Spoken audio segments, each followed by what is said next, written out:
Hello, guys. Welcome to the Shrewsbury Biscuit podcast. I'm Alex Whiteley, and today I'm joined with a good friend of mine who I've met a couple of times at different events here, there, and everywhere.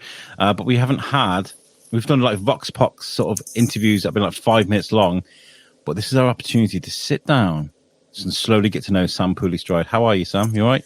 I'm okay. I'm a bit stressed because I'm at the point of I'm literally doing the final pieces for a show, which I'm going to talk to you about. So I'm at the really scary point where I'm working with a lot of different people, and what I really want to be doing is sitting in my studio, painting all day. Yeah. But actually, what I am doing is I have been just coordinating everything all the time and managing people, which is a bit boring, really, rather than creating. It's something that I find quite difficult because, with a lot of radio people and a lot of, even the bigger podcasts and stuff, they have a full team behind them. They have editorial teams, they have people that will go out and they have agents and they have things that can book for them. And I don't have that. So I have to there's sometimes where I have to step away from doing what I love, which is behind the microphone, to actually running the show. And trying. Yeah, I mean, nowadays, the entrepreneurial creative has to literally do everything. They have to be the accountant, they have to be the head of advertising, they have to be the marketing, they have to be, they have to clean the loo, they have to do everything. And it's really, it actually, I don't know about you, but doing the creative bit is sometimes bottom of the list. And it's really frustrating. It's really frustrating, actually. But it is just part of the course now. And part of, I think, the modern creative is, we have so many more opportunities now to show our work, to be more entrepreneurial because of Instagram, because of podcasts, because of technology. It does mean that we have to step up a lot, if that makes sense. So it's a really, really good thing. But instead, in the old days, you'd be a painter and I'd be sitting in my studio painting all day and I wouldn't be thinking about how I'm going to sell them. I'd just be painting. Yeah. And now I'm thinking about how I'm going to sell them, who I'm going to sell them to, what's my Instagram post today. It's just a really different. So I think we're really lucky because when we're proper you're doing it. You're properly doing it, but you're, but it's entrepreneurial, isn't it? It is, it's, which is why we're working at 10 o'clock at night and, getting up at 6 and then doing the school run and a full-time job, isn't it? Yeah. But, it is. So you're busy putting an exhibition together, which is really, really cool. But I think last time I saw you, properly, the last time you saw, when we met was at my first ever solo show, which was at Seize the Moon. Yes. In the studio, next to my studio, in the illegal warehouse. Yeah, I got a picture of you, which I stole off the Soden Collection Facebook. So, Jonathan, I hope you don't mind me using this picture, but there you are. In that upstairs illegal car park bit that we used on top of Wilkinson's. That was interesting. So that exhibition, I saw you. Yes, you did. And then it opened. We had a chat about the exhibition. I told you about it. An hour later, the doors opened and it was a private view, and I did an hour with kids because I really want kids to see the art. So they'd come in with their parents, and an hour later it got shut down. Very rock and roll. It was so rock and roll, though. It was so rock and roll, which is rock and roll, bloody annoying. But actually, off the back of that, Soden, as you just mentioned, took me on, and it was called Seize the Moon, the show, and I am about to do Seize the Moon 2 in a not illegal space. Nice. I like that you're getting another crack at it, because there's a lot of times when you throw an exhibition like that maybe that was your chance. That was your one moment. And I think that's probably where the frustrations lie with all that. Is that, oh my God, this was my opportunity. When actually, the fact that you did it in the way that you did it has had a springboard effect for you, because people are like, oh, not only is the art, Yeah. Not only was the art fantastic, because not only you didn't just have your artwork around, and it is beautiful, by the way. What I saw walking around there was great. We had Andy McEwen did a light thing for you, a light show. You had lots of people I saw coming in and out, curious. You had caterers there. You had everything. So I totally understand your frustrations, but just the way you did it, I think that was what was so appealing towards that. So bravo. Well, I'm hoping it does mean that there are lots of people who want to see the show, because although it is, it's called Seas of the Moon 2, TOO, so it's a second version of it, and it's got some of the work from the first show, but the work's kind of moved on, and I'm not someone who can kind of just repeat something at all. It wouldn't make sense. And also where we're doing it this time, we'll tell you in a minute, is it needed to be somewhere a bit more, really different, because basically everyone walked into that gorgeous space, which is still empty and should be used by people all the time. It's so annoying. It's like a classic Shrewsbury nugget of joy just sitting there waiting to be used, and it's empty. Anyway, but the point being is that it was a very urban, exciting space. You walked in and you were like, wow, I didn't even know this existed. So I like to replicate that was quite hard, like to come up with something new that was kind of, anyway. So the new show is completely different in the sense that it's at Soulton Hall, which is out near Wem, quite a far out of town. So terrifying for me in terms of getting people there. I am scared about it, like genuinely, like it's an ask, isn't it? It's not like, can you just pop round the corner and have a look at some art? It's, can you get in the car? Can you drive, 20 minutes away? It's quite a lot to ask people. Anyway, the point being is that the show is in these beautiful converted barns, is part of the show. And then there's a second part of the show. I've kind of moved it on, and there's a piece which is outside on the land, and then you walk from the hall to this amazing long-barrow that they've built. And actually, you need to go and see this anyway. You need to go and talk to Tim, because he's fascinating. He's an amazing guy. But he's built this long-barrow. So long-barrow, Neolithical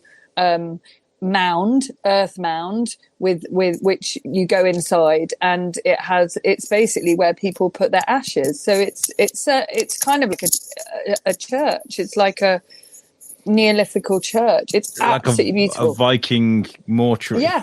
Yeah, basically. Which again is totally nuts, but it fits very well. Like, to find somewhere like that, it's all about Seas of the Moon, which don't actually exist. And the whole premise of the show, like we talked about before, is that, it's about things that you think are there but aren't there, and that can be anything from unrequited love to, there's lots to unpick. But there's a lot of connection with this building and the moon, and mental health, and everything. We're doing the show for charity, so it's for Papyrus, which is the young person's anti-suicide or prevention charity, and so there's loads of connections there. But what I love about the show is that we've kind of taken that kind of urban space and like done something completely different this time, and it's but with some of the works the same, but I've just moved it on a bit. So there's a sound installation by James Risdon again, Jambon, who's a very cool local music artist. And there's a few little interesting sound pieces from me as well. And then some, there is a little bit of projection as well, if we can make it work, because there's no electrics in the long-barrow at all. So it will be lit by candles, it's going to be, I often, Alex, walk in there, so I've been going up there every week to kind of measure walls and generally try and get the troops in, getting organized for this. And every time I get there, I'm so moved by the place. There's something that's just really, It's like, like when you walk into a church that's got like a real spiritual, it's nothing to do with the G. It's nothing to do with the kind of, it's just, there's something really emotionally spiritual about it. And it's amazing. I feel that so about I'm really a few places in Shrewsbury. So it's good that you've got that connection. And, if you can already start off by moving people with the environment before you've even seen the art, it's a very clever way of starting. So. I hope so. And the thing is, I haven't actually physically put any paintings into the long-barrow. The idea originally was, when we first talked about it, I was going to install some massive paintings. I was going to hang banners from the ceiling, all this kind of stuff. And every time I went there, it was just, it speaks for itself so brilliantly that I don't need to do that. I don't need to do that. What I need to do is get people there. I mean, I want to be buried there now. I want my ashes there now. I love it. I could spend a lot of time there. I think actually a friend of mine was saying we need to now build our own long barrow. This could be a new trend. Like we need to build our own long barrow because we want to hang out with all our mates in this kind of lovely party environment. It's beautiful. Anyway, I digress. What I love about your work though, Sam, is it's all about reading between the lines. You see something on a page, but if you focus in and look at it, you feel your own unique connection to what is on the page, what is you're seeing in front of you. And that's what I love about abstract art. It's all about you as the individual, and that's I love it. I think it's very, very. But what I want to know is sort of what led you into this form of art. What attracts you to making these kind of so genuinely, I've been all over the place art wise. I went to art school in Birmingham. I went to Birmingham School of Art when I was 35, and I hadn't up until that point I'd worked in advertising and helped people, young creatives, get their own journey into being art directors and copywriters. So very commercial, very graphic design driven industries. Went to art school and it was all conceptual. Like everything was do a Tracy M in bed. It was all very, very highly pretentious conceptual art. And I absolutely love conceptual art. I absolutely love it. But I kind of found myself at the end of it going, how do you commercialize that? Unless you genuinely walk out and you've had a really, really good time with Lady Luck, and you walk out of art school, like the 90s Emin and Co did. How do you even do that? Like, where do you even go with that? And how do you do the bit in between? Because the bit in between is, I don't know, making a print or that you sell to local people, or doing a market and creating things. We've actually got to make a living as well. So long story short, I kind of left art school feeling a bit lost with my art. And I've always had ideas, and I had a little studio in the Market Hall, and I was doing Compost Kids Art School for a long time in the Market Hall. And so most of my stuff always had a conceptual idea to it, but it was much more graphic driven, I would say. Yeah. And then I had another baby, got many babies, but the one I had was about, I don't know, 8 years ago. And I picked up a paintbrush again and started painting, but actually thought it was all terrible, absolutely terrible. And then Instagram came along and I started photographing the work and looking at it in macro. So a bit like you're saying, you can kind of go in and look at a little bit of it and then you can really get lost in it. So, started photographing that. It's macro stuff. And a very dear artist friend of mine, Teresa Clark, sent me this message and went, "You're a painter. I didn't realise you're a painter. Oh my God, hallelujah." It was like a kind of light shining down and going, that's what I am. And I still conceptually, I think I said this to you before, like everything has to have a conceptual thing behind it. Otherwise it is just painting. And I can't just paint. I have to have a kind of narrative behind it. Yeah. However, I love what you said, that, you can look at a painting and it's your interpretation of what I'm trying to communicate. So I actually don't care what, I know why I've painted something. But if you get something out of that, that's an amazing accomplishment. Because my father just thinks it's crap on a piece of paper. You know, he's like, looks at it and just goes, you know, and my husband's like, oh, there's another circle. Oh God. You know, so it's nice that you say that. I think the thing I can relate to it with is I don't know if anybody's ever seen it, but there's the Daredevil TV series on Netflix, and Wilson Fisk is the main bad guy, the Kingpin, and there's this really powerful build. You find out how he becomes what he is and the kind of violent background he has. And he'd sit on his bed and he'd stare at the wall, and it was kind of like that bubbly sort of effect thing. And he'd sit and he'd stare at it, and he'd lose himself in this thing. And when he becomes the Kingpin, he buys that very same bit of plaster wall, and he frames it, puts it on his wall, and he stares at it. And I love that. That is conceptual art. It is completely, and it's whatever, you know. It is whatever inspires you. You know, it is like, you know, the whole. You know, we're so lucky in Shrewsbury, aren't we? There's so many amazing creative people here. You know, yes. Matt Saul and, you know, the big ones like the Charlie Adlars and that, like there's amazing people, but there's also exactly you know, Cherie, like there are literally so many of them. Linda Edwards, like, you know, they're all prolific and it brings artists. people in as well. It brings people like Mike Perkins. It really does. Yeah, exactly. But I do. Where was I going with this? Where was I saying that we're so lucky to be surrounded by so many artists? Yeah, but and also there's such a difference of. There's such a plethora of different types of art, and it's so, you know. But I can see a piece of, I don't know. I saw something that Charlie Adlard did a couple of weeks ago, and it was from one of his comics. I got one of his books, and I was reading through it, and it was a very monochromatic comic. I can't remember which one it is. It's bloody brilliant. Anyway, and I was referencing that to my abstract Seas of the Moon exhibition. You know, Then I went to the museum at the weekend and saw that Penguin Books exhibition. Yes. And literally must have been staring at that lovely big wall of the books. You know, that is just this massive wall of Penguin Books, and like looking at the different types of illustration and, you know, literally the colours merging. And like that was in my head.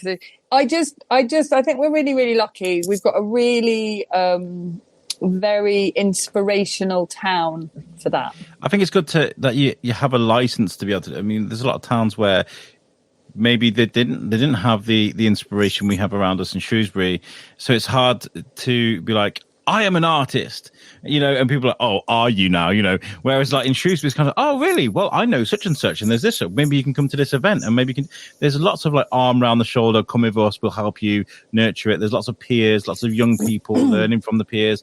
And I've seen that so much, especially at the Drawn, the illustrative fair, like you mentioned, Cherie, just. That's what blew me away is not just, it wasn't just like artists. It was, I'm an artist. I'm a normal person. I make art, and the person next to me is exactly the same of it. And I'm really proud of what I do. And that was quite striking.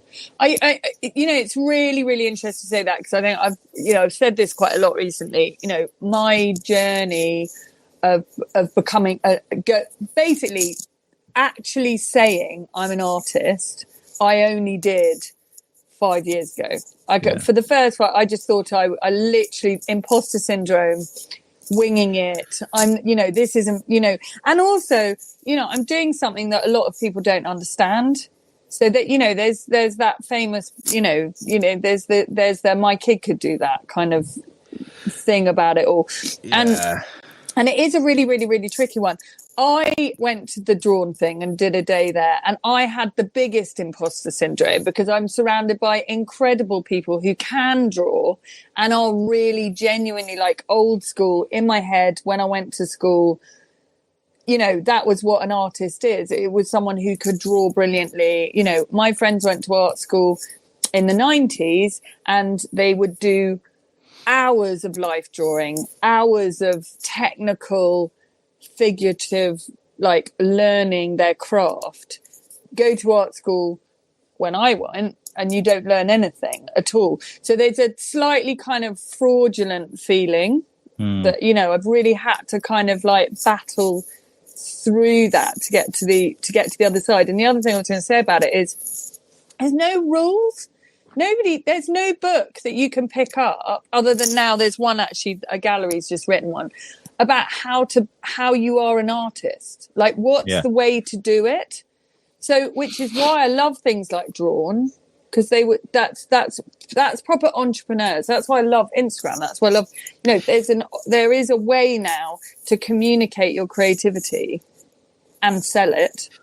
You know, the way I say cool. it is, if you make something with your bare hands that moves someone, whether it be through fear, lust, whether it be through excitement or, you know, inspiration, if you make something that moves someone emotionally, that's art. You know, and that's a and whether that's thing. a poem or whether that's, you know, a music, song, whether that's, you know, it is, and it's it is. I think as it's really interesting looking at Katie Rink's magazine, for example. Shrewsbury, great guys, they do a great job. So she's doing such an amazing job. But what's really amazing is that actually the arts dominate that magazine now.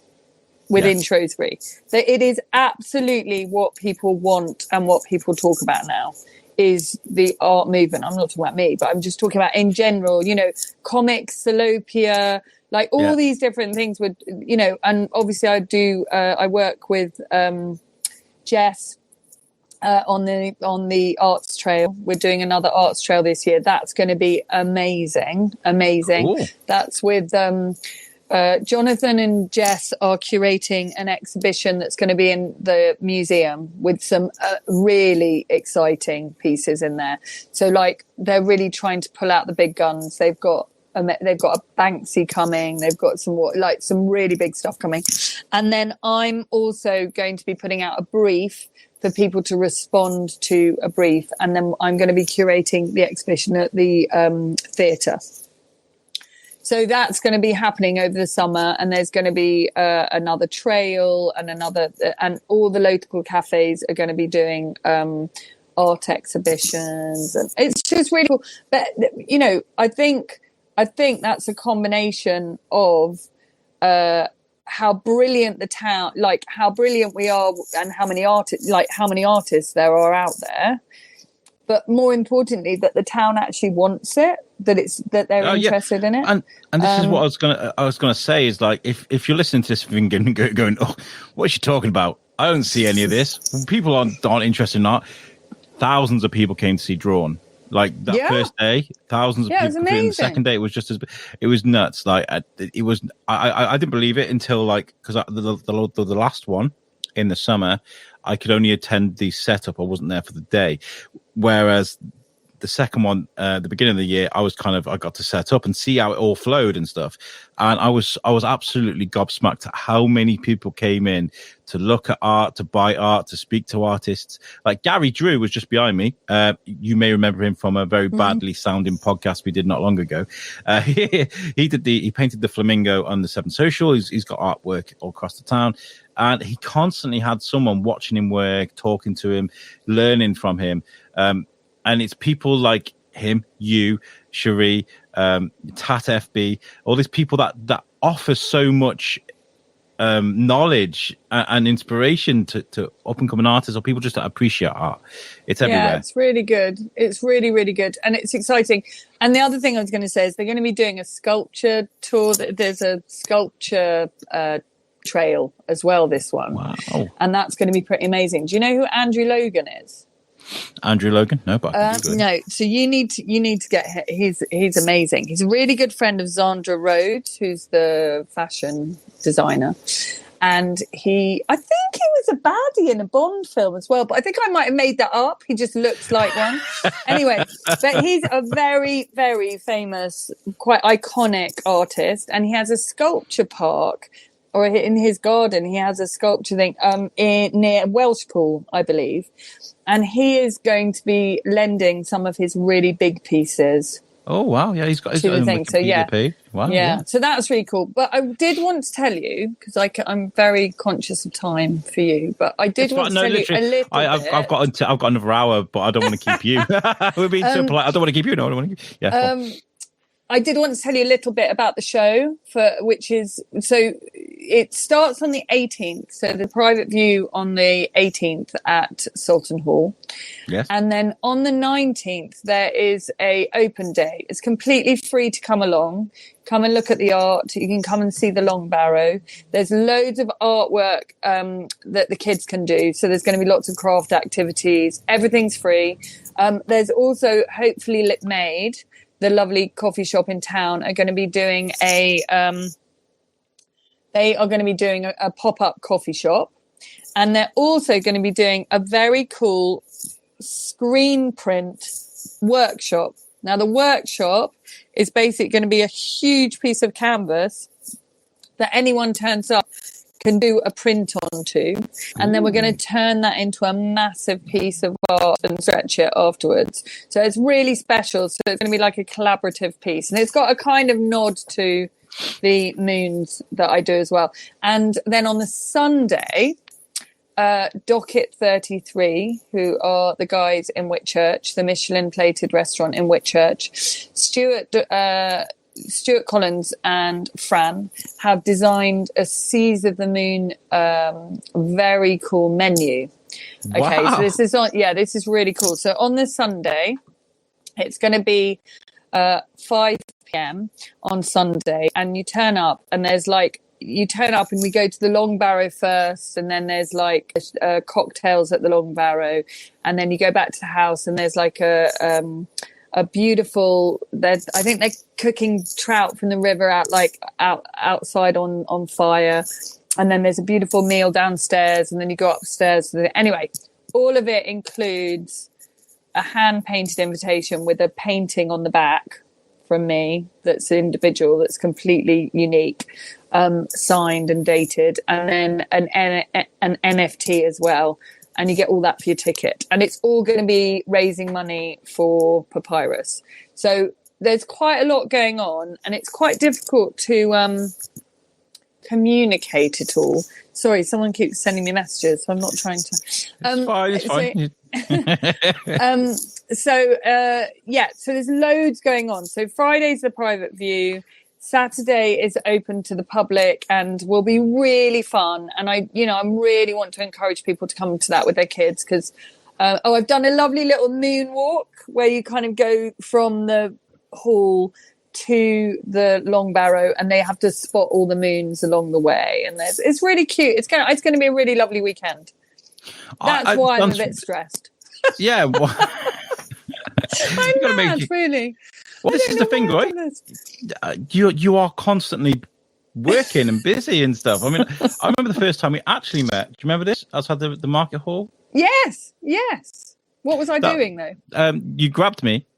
Yeah. And you were like, "You're the biscuit guy," and I was kind of like, "Yeah, that's me." And you were like, "I've got this cool little art thing. I can't really say much until like the day, but you're coming, right?" And I was like, "Okay."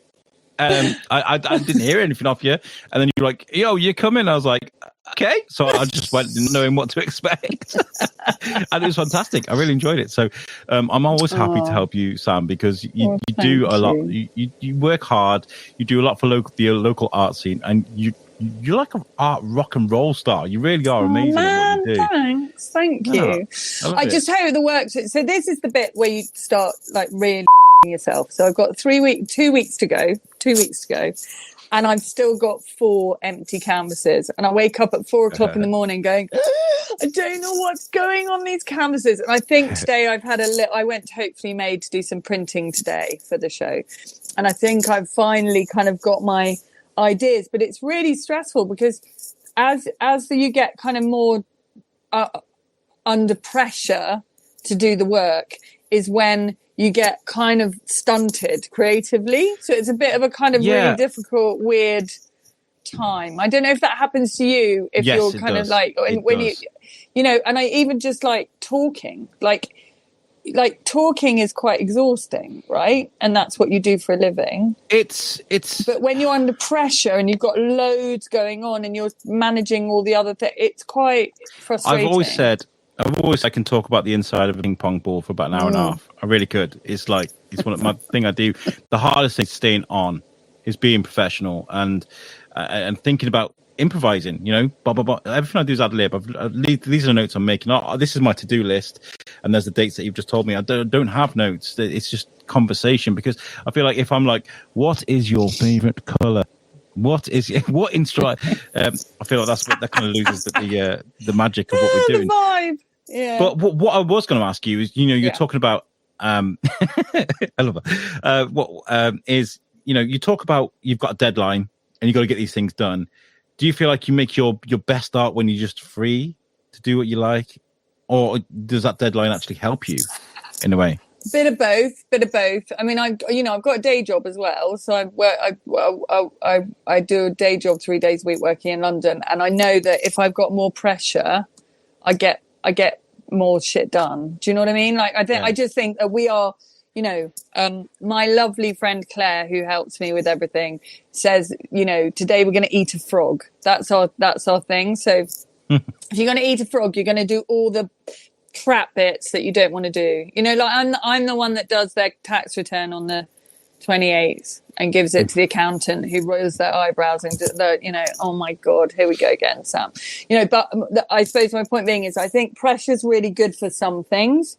Yeah. For creativity, not always so good, especially when I'm curating a show, because the problem is that I have now, I've got Docket making this beautiful meal, and I've got these 4 spaces for these 4 massive canvases. Yeah. And I'm just always slightly worried that I'm just going to quickly, while you're here, because I'm in the studio, so that's all work for the show. Hang on. But I just wanted to show you this. So this is cool. We're on the move. This is cool. Folks. You're on the move. So this is all work for the show. Wow, the size of that canvas. Yeah, wow. So that's a big one. But this is the biggest one. And so this has been like sitting. Hang on. Can you see that? Yeah. Do you see that? Yeah, I see that. We lost you for a second there. Oh, I think she's gone to a bit where there's no signal. That's what's happened. Damn it. Connection's too bad. Sorry. Did you see it? I took a screenshot of the big... Yeah. Okay, so that big one... So this is a really good example, right? So that big one was like, I did that one, and it's the biggest canvas of the show. So it's a 2 meter by 140 canvas, biggest thing I've ever done. And I nailed it in a day. And I was like, so then you give yourself a bit of a false sense of security. You're like, brilliant. Like, if I'm doing one of those in a day, that's amazing. Yeah. Yeah. I've got 4 blank ones that I just can't do. Like 4 of them, and I'm just staring at them going, I don't know how to do the next one, because that's quite nice. What's the thing that clicks to take from what's in your mind onto a canvas? What's the thing that kind of the catalyst for it? Is it like, I don't know, are you watching a movie and think, oh, I need to do it now? Or do you listen to a bit of music? Or how do you take your ideas and put them into... So I was actually reading an article the other day about how... there's a lot of artists that have a very kind of set rituals and routines in their day. Mm-hmm. My husband will tell you, I cannot ritual. I cannot do anything the same way any day, every single day is different. I've got 4 kids, but 3 who, that we have to organize all the time. And so for me, it's so sporadic when I'm in the office. As and when you can, and as and when I can do it. So therefore, I can crack on a bit of Hunky Dory or The Mission. I've got a lovely little record player, and I have like 3 or 4 records that I play a lot over and over again, and that's when I'm in the zone. I love that. I say I'm going to listen to podcasts. I have a massive list on my wall of podcasts, and I never get round to listening to them. I'm the same. I'm a podcaster. Yeah, and it's so weird that most of the time I get work done is in complete silence, and it's so weird. So I'm a loud person. I love music. I love listening to voices. I love listening to stories. But actually, what I think is my most kind of ritualistic thing is to actually paint in silence, because I don't have that any other time in my life. So that's when I'm in the zone, really. It's actually, I don't listen to anything. I might start and then it might be 2 hours later David Bowie's finished one side, and it's still silent, and it's just been like, oh my God, that was amazing. Yeah. So you do appreciate those. I love those times when you can disappear into your art. I mean, like when I'm making a vlog, this isn't in comparison to what you do, but like when I'm editing a vlog, I'm using two hands, got one on my touchpad, one on my mouse, and I'm kind of click, click, drag, click, click, click, snip, snip, click, click, drag, snip. And, 2.5 hours can go, bam. And I'm like, whoa, it's dark outside already. What's going on? And it's because I'm in the zone. I find, because I create like beds for when I'm on the radio to talk over. Music bed is like music you talk over. And I like lo-fi. I really like lo-fi. I think it's got that kind of coffee shop bloom.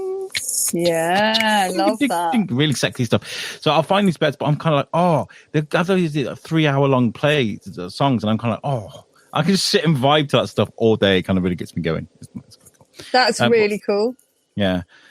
Here's that screenshot I took, by the way, of your art. It's very blurry, but that's kind of what I took. So that's been sitting. This is just kind of a tiny little bit of the kind of creative process, right? Yeah. That has been in my head. It's a show-stopping piece that, as you walk up the stairs into the show, is straight ahead of me, and it's been, I won't tell you the full name, but it was going to be called The Reservoir or something. And I'll come back to that in a second. But basically, it's been as a landscape the whole time. Someone turned it round to move it slightly, and it's now a portrait, and it looks so much better. I'm now going to have to go back and recreate half of the rest of the room to make space for it. It's so weird, but there is a continual kind of creative process going on. So it's not just about doing the painting. It's about what painting will go next to what painting, what flows, the story itself. So the story itself is slightly different this time. So it's still very much about not what you think is there isn't there. It's not what you think is one of the neons that I've had done, which I'm very excited about. It's really lovely. It's 2 meters long. I love your neon stuff, by the way. Those t-shirts I missed out on, the ones with the you can still order one of those. I can sort you out with one of those. I love them. I think they're so brilliant. Thank you. But the neons I'm talking about is like light neon, like a Tracy Emin neon, So I've got 2 of those in the show as well. And why was I telling you about those? So anyway, part of the extension of this is that the titles are actually not even titles of things that are on the moon. So bodies of water that are completely made up by me. There's a kind of extension to the kind of, it's definitely not there because it's all a lie kind of thing. So that's quite cool as well, I think. Kind of at the time, I'm kind of like, that's definitely a thing. And then it takes somebody, no, it's not. But at the time, I kind of believed it. You know what I mean? Oh, well, listen, thank you so much for having me. No, this has been awesome. Oh my God, honestly. It's been, I feel like we've been meaning to do this for ages, and I love it when I'm like, you want to do it now? Yeah, let's do it now. Love that. Yeah, well, I did have I had a cancellation. But love that. I'll be your sloppy seconds any day. Don't you worry. No, because for the listeners, we were talking like 2 days ago, like we need to organise something. I was kind of like, ooh, I know someone who's eager to chat, so I've messaged you straight away. You were the first person I messaged. Oh, thank you, darling. And if you're around with your lad on the Saturday, do come and see it all, because I think it will be beautiful. I'll bring a camera. And please, and on the Friday, if you want to come to the private view, just let me know. Okay. And if anyone wants to book tickets for the Sunday, for the docket thing, which is really special, genuinely very, very special experience, because it'll never happen again. It's just a one-off day. That is going, the tickets are on the Soden Collection website. So if you go onto my Instagram, Sam Pooley-Stride, and click through on my bio, you'll get the ticket information. And, for an added bit, like, make sure you follow everything that the Soden Collection are doing as well, because they do an awful lot for local cool artists. Stuff. And Jonathan, if you're going to watch this, we kind of been flirting around the idea of putting a show together for a while, but it's one of those things, isn't it, where I'm busy, he's busy. So eventually I will get to Jonathan Soden. You're not like cool. On the bottom of the list. It's more a case of let's do it properly, Sam, you're awesome. Thank you so much for Love chatting to you, me today and darling. We'll coming in see you last minute. soon, Alex. Take care. Thank you very much. Thank you very Bye, much. darling. Bye. See you now. Bye. Right, so that was amazing. Sam is awesome, and that was a very last minute thing. I was like, "Oh, well, a cancellation. Would you like to come on the podcast?" And she was like, "Yes." I was like, "All right, give me 10 minutes," and we set that up. So I love chatting to her, and thank you so much for the last minute thing. Before we go, I want to tell you a bit about what's going on with the biscuit. Make sure you follow the Horses and Biscuits episodes that we've been doing. They're kind of becoming a bit more sporadic at the moment. We were trying to do them every 2 weeks, but life is life, and this is what happens with things.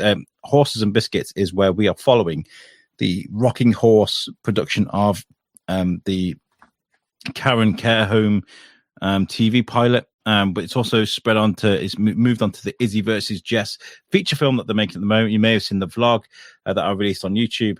If not, make sure you go check that out and give the YouTube a subscribe as well. If you're watching this, you're most likely on YouTube anyways. Give us a subscribe, please.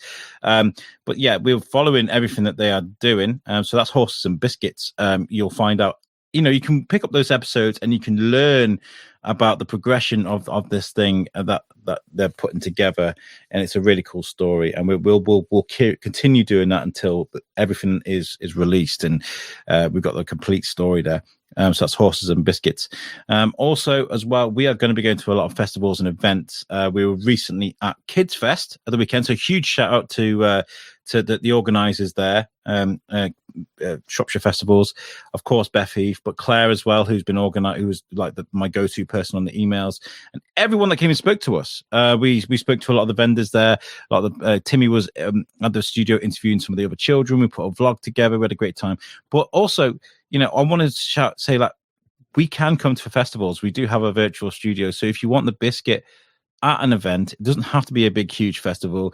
If it's something like what Sam is putting on, if you want us to set up a table, microphones, and speak to people as they come, speak to whoever's there, please get in touch. Our email is shrewsburybiscuitpodcast@gmail.com. But you can also get in touch with us via the website as well, which is the shrewsburybiscuitpodcast.co.uk. All of our content is available on there. Up to a point. I'll update it as much as I can.